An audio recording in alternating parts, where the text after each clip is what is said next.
Welcome to From Betrayal to Breakthrough. I'm Dr. Debbie Silver, and today's guest is Kate Houston. Kate usually works with women who are ambitious and successful in business, yet anxious in love. Women who've experienced roller coaster relationships in the past that are finally ready to free themselves of past pain and tap the power within them to create the relationship they've always desired.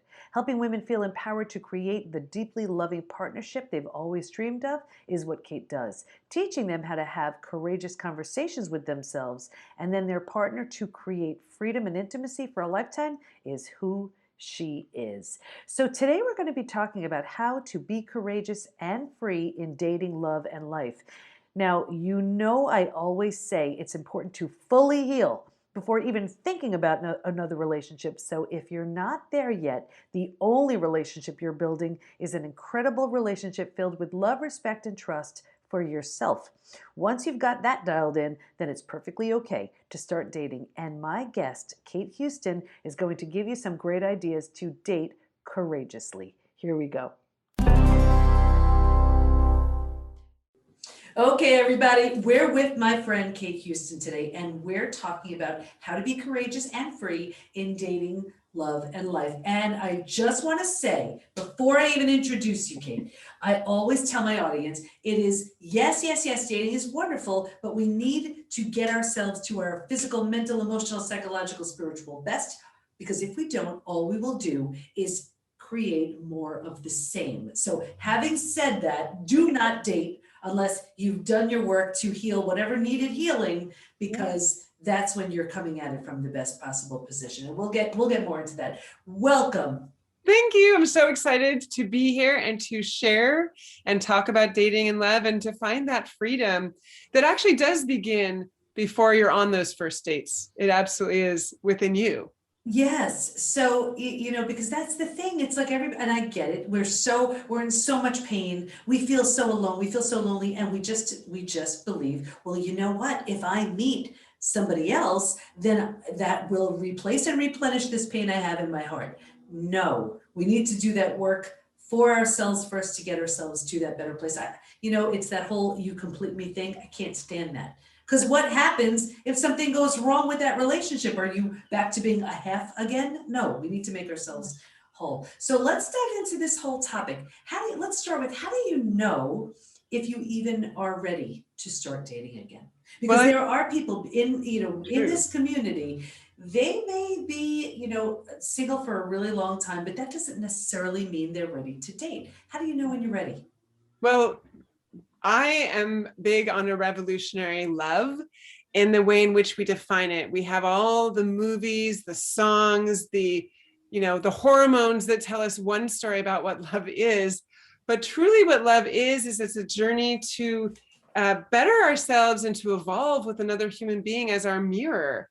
And when we are able to, I guess it's transcend some of those stories or experiences that maybe didn't get us what we wanted, or were push-pull, or were difficult, or painful, or traumatic. And we're actually leaning into it to be in support of betterment somebody else by just being witness to them living, and them with me or you. That is the magic. It's not to love and be loved, because that's a giving to get energy. It's to be, capital B-E, capital L, love. Be the verb of love, be the noun of love, be radiating love out from your core, where it starts with the self-love, right? And that word gets tossed around, but it's really about self-empathy, self-compassion, and loving on your shadow side, all those dark crevices and places that you didn't want to look at, and accepting yourself as being human, not superhuman, not a perfectionist. And I say this because I'm a recovering one. And you know what I love about what you're saying? It's based on love, not need. Yeah. You're right, because it just seems like if it's based on need, like I need this other person to feel whole, to feel complete, to feel worthy, to feel whatever.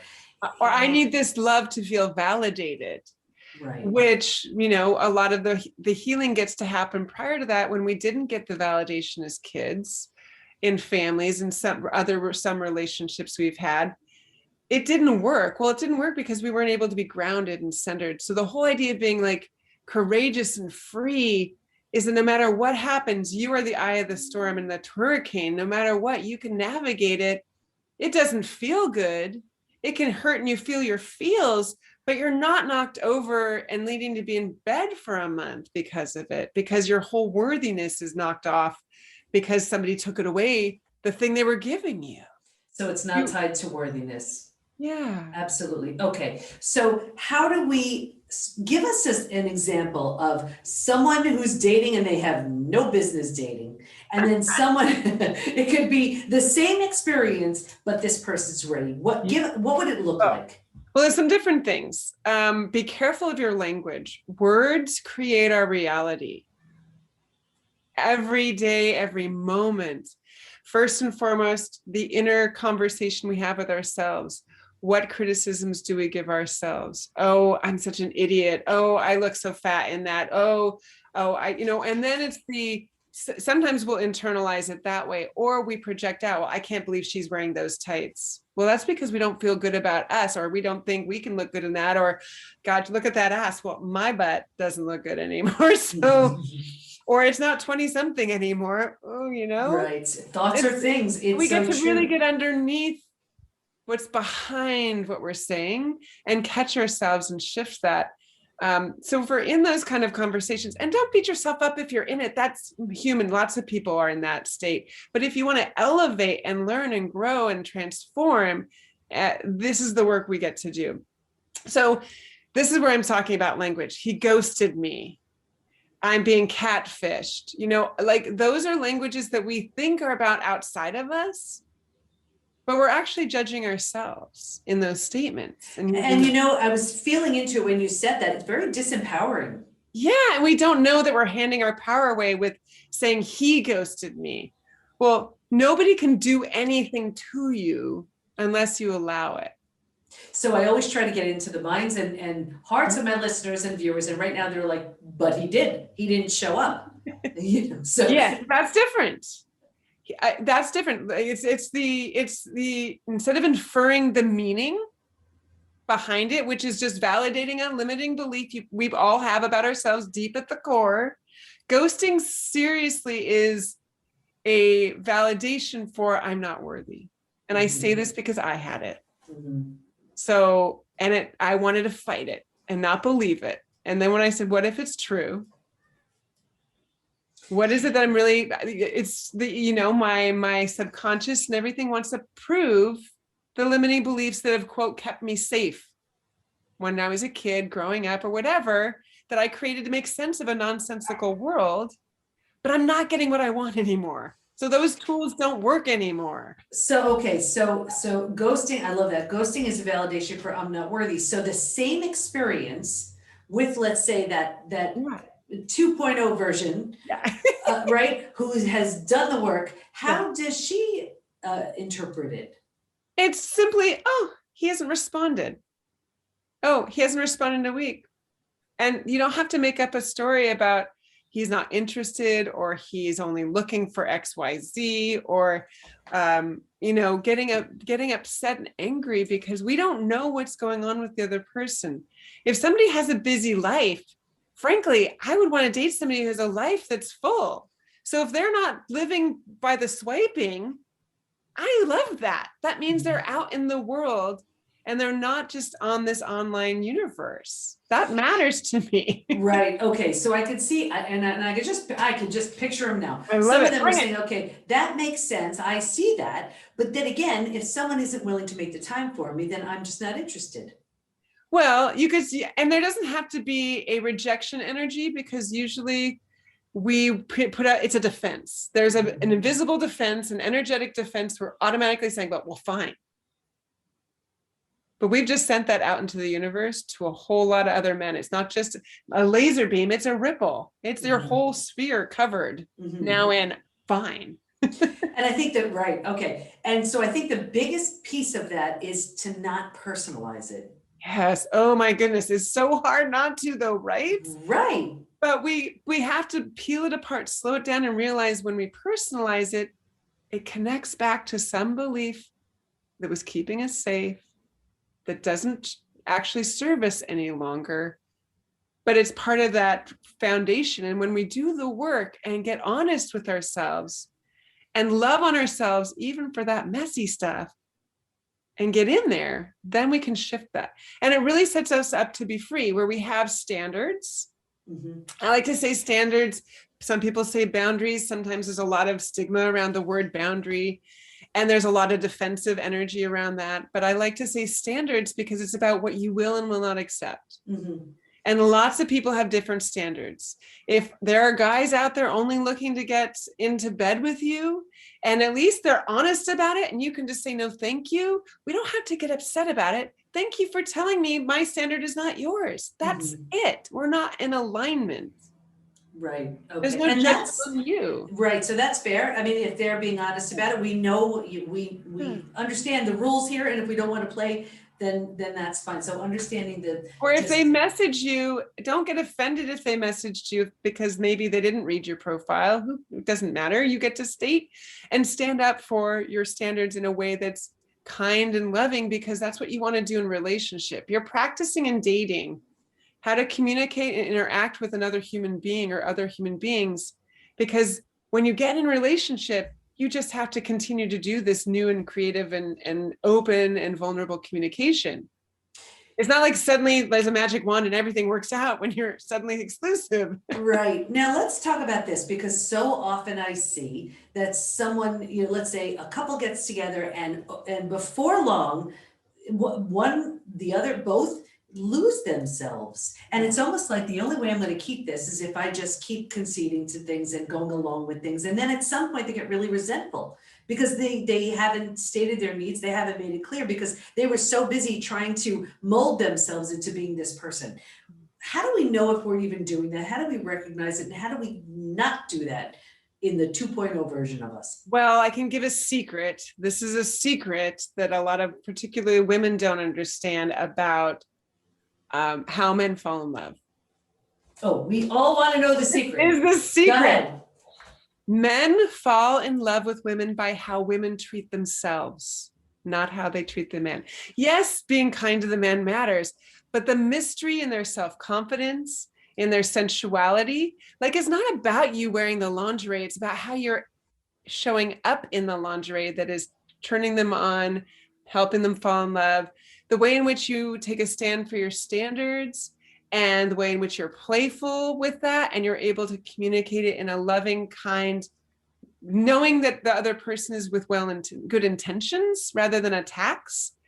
This is where like, wow, I can be a part of this. And they want women to feel good. And if a woman feels good with who they are, wow, a man feels like I can support that versus I'm responsible for that. That's a lot of pressure. So when we hand over responsibility of our feelings to someone else, that's when we lose each other, we lose ourselves. And when we lose ourselves and don't have that confidence and we're not taking care of ourselves, there's nothing for somebody to love. They don't know who you are. It's like, now you are a ghost, literally disappeared. Right. I love that. And it really is. So in being confident, knowing who you are, what you want, then somebody could be like, okay, I see capital S, I see you. And I can go along with that. That makes total sense. Now, I'm sure there are lots of partners who could be very threatened by that confidence, though. And no, I mean, may not be the right one for you then. It's right. Great news. You learned something. Yeah. Thank you. No, thank you. So now what about, and speaking of someone who may be threatened, there's the wounded, right? Maybe, yeah, they're still a wounded bird. They haven't done their work. And talk to us about the wounded bird. How do we know that person's a wounded bird? How do we steer clear? What do we do? Well, we ask questions. One of the things I think is that people, so many men have said to me and others that, gosh, all I get is like the job interview coffee date. And then they're like, oh, I don't want, this doesn't feel good. They have enough work at work, right?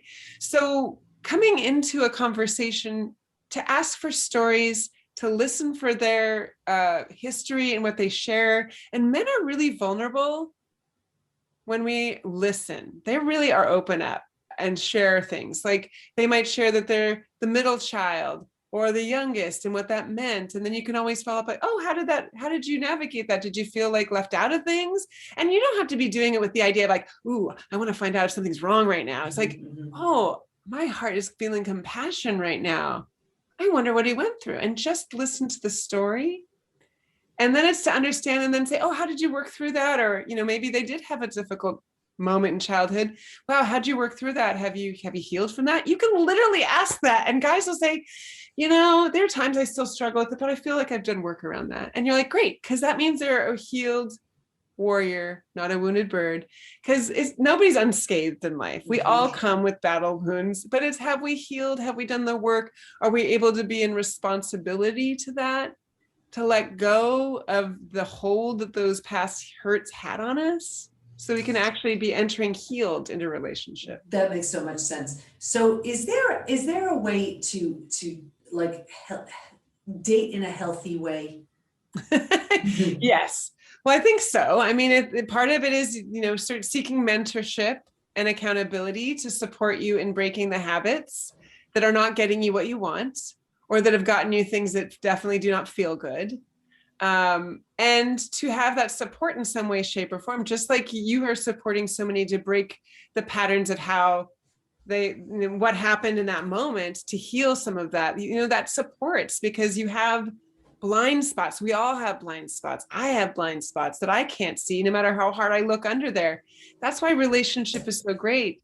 If you trust somebody and are vulnerable enough with them and trust each other to be honest in a caring, loving way, they're going to share something about your blind spot. And you need to be open for that, to go, wow, I didn't see that, versus, oh, don't tell me about that. Right. Okay. So now this comes up a lot in my community. Yeah. Where a lot of people are in a relationship with that narcissist, that gaslighter, and they're in the beginning, there's all that love bombing. It just feels so good. It looks so good. It sounds so good. And then it's not. Yeah, let's go there, because I just, as someone is coming out of a betrayal experience and they've healed their heart, they're trusting enough to say, okay, you know what, here I go. But they don't want that again. And in our community, we help them strengthen their BS meter so they can sniff it out from a mile away. But I want you to share, what would be sort of a telltale sign? How would they know? How do they navigate that? Well, I believe the first thing to cross-check is, am I receiving the messaging they're giving as the validation for my worthiness? Or does it just feel good because they're recognizing something I know I have in me? There's a difference, right? Mm-hmm. Because are you falling in love with how he is treating you, or for who he is? Now, I want to be careful here, because you do want to have a man treat you well, be kind to you. But is it because it's validating something that you're not validating yourself? That's the first piece. There's knowing that.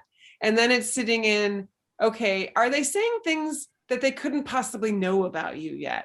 Like, yes, you're beautiful. Yes, oh, wow, I love your dynamic, your personality. But if they're stating things that are more like things you could only know after knowing someone for a while, and and you want to believe it, but you know that, like, if they're saying, I'm trying to think of a good example off the top of my head, but I'm sure the gals watching can absolutely know or listening, because they're going, oh, well, maybe I did that, and he's like, oh, you're a fabulous mother. Well, you haven't seen me as a mother. Maybe I'm a horrible mother. You don't know, but you want it. They're feeding into the desired belief versus reality, right? Okay, so that's really important. It's feeding into the desired belief versus the reality. Okay, that's. Or, are you and for something like that, it could be like, well, you can't possibly know that yet. You could even tease with that.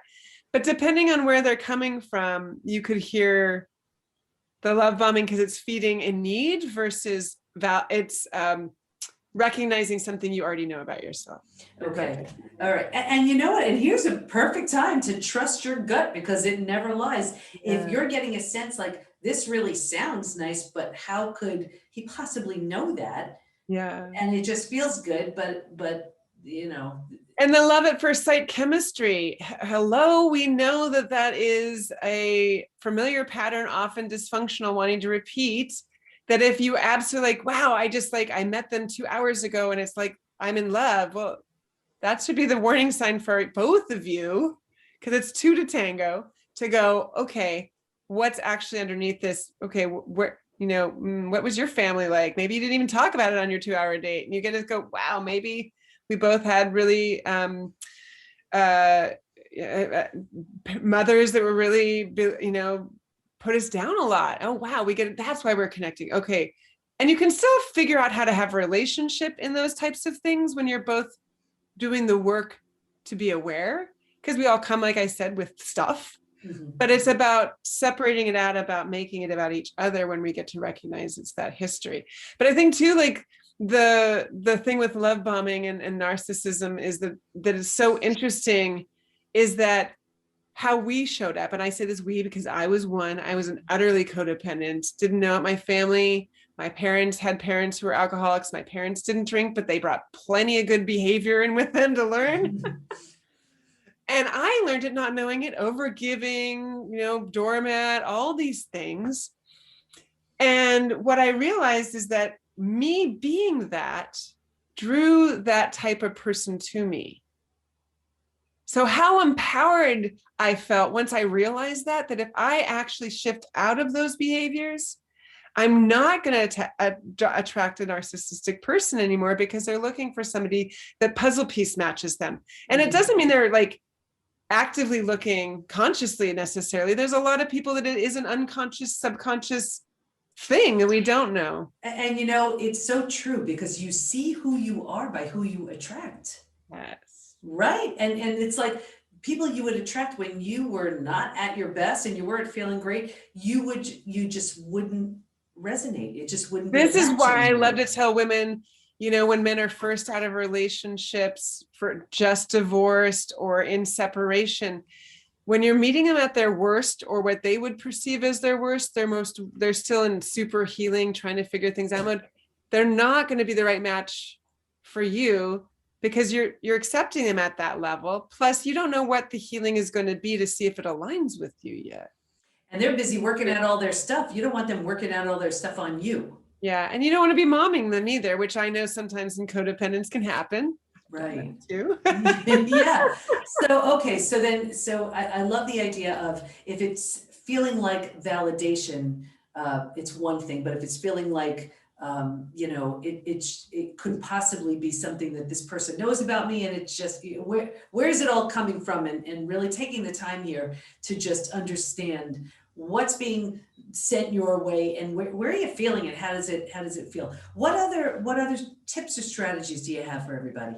Well, I definitely believe that the first thing we get to do, one of my favorite tips, is to shift patterns, is to be aware, catch the pattern, and you choose to do something different. Now, I recommend, if the thing you used to do is really hard not to do anymore, just doing nothing is hard enough.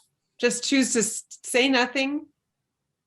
I think of road rage as a good example. Sometimes that's an impulsive thing. Sometimes you can be in the moment, you're scared and you respond out of fear. And if you can catch yourself and just not do whatever yelling you used to do in the car and be silent, that's huge, moving the dial forward and shifting.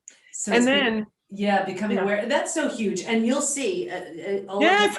I have a rubber band, and it's because I'm working on some of my own stuff, and it's, you're not aware of everything, right? So I have this on actually because I'm rereading Jack Canfield's The Success Principles, and it's no blaming or complaining as the first thing. And I was like, let's just see, can I not blame or complain? So I have this rubber band to remind me. So, something so simple, right? Yes. It's just a great way to just see how we're showing up in what we're doing. And that's it. I love the idea of becoming aware. And for me, it's the rubber band. I mean, you see it right here. And then not do it, at the very least, not reacting the same way. Yeah. And I love that it's like the not complaining or blaming. It's starting with yourself, like the self-blame and self, judgment we do.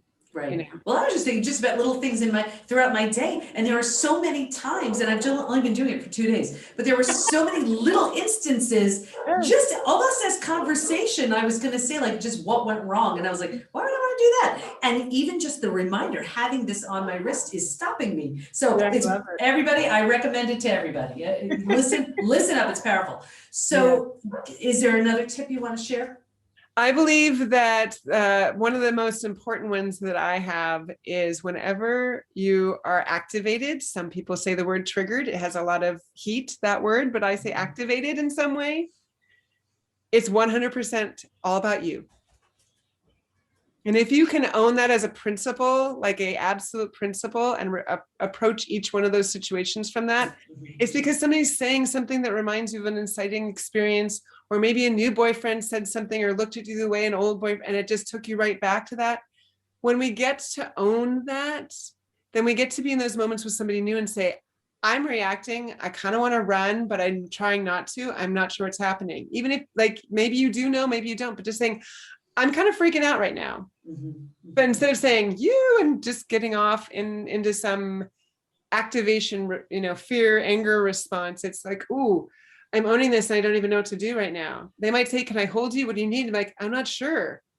I'm going to walk around the block. Can I do that and come back and maybe I'll sort some. I mean, that is intimacy. That's messy. That's showing your partner that you don't know what's going on all the time. I mean, that's true. Right.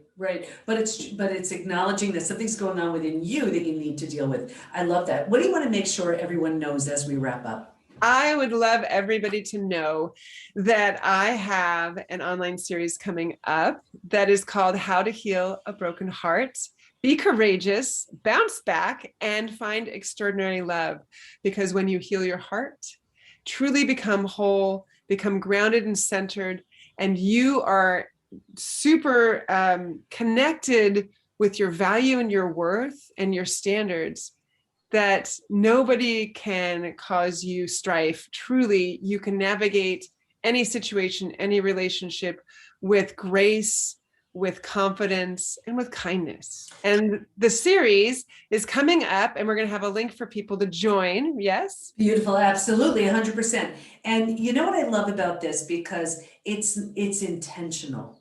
It's going into this, not just blindly like, well, I hope this works out, because hope is not a strategy. This is intentional. And everybody, you're hearing from someone who this is her wheelhouse. So Kate, absolutely brilliant. We'll have a link in the show notes. And I just want to thank you so much for what you've shared today. It's just so helpful. I just want to make sure I say it again. If you're still moving through your shattered trust and your betrayal experience, it is not the time to date, but that is not everybody, certainly, who's listening. So if you are ready, here's a way to do it in just a really strategic and healthy way. So I want to thank you so much. Thank you for having me. Some great advice about how we're showing up with the words we use and what we take actions to mean. Stay in touch with Kate by going to katehoustoncoaching.com/events/Debbie. And we'll have all of her information in the show notes at thepbtinstitute.com/podcast. Here's my biggest takeaway. Men fall in love with women based on how they treat themselves. They want to support their partner's happiness versus being responsible for it. And that really makes so much sense. So as you hear me say so often, it's all about us. The better we feel, the better we are all around. So if your confidence isn't where it needs to be, don't look for outside validation. That's a short-term solution at best. It's an inner game. So work on that, and the rest will take care of itself. Speaking of working on yourself, take the post-betrayal syndrome quiz, which you can find at thepbtinstitute.com/quiz to see what may need cleaning up so you can show up courageously in whatever it is you're ready for. Thanks for listening. Can't wait to be with you next time, and here's to your breakthrough.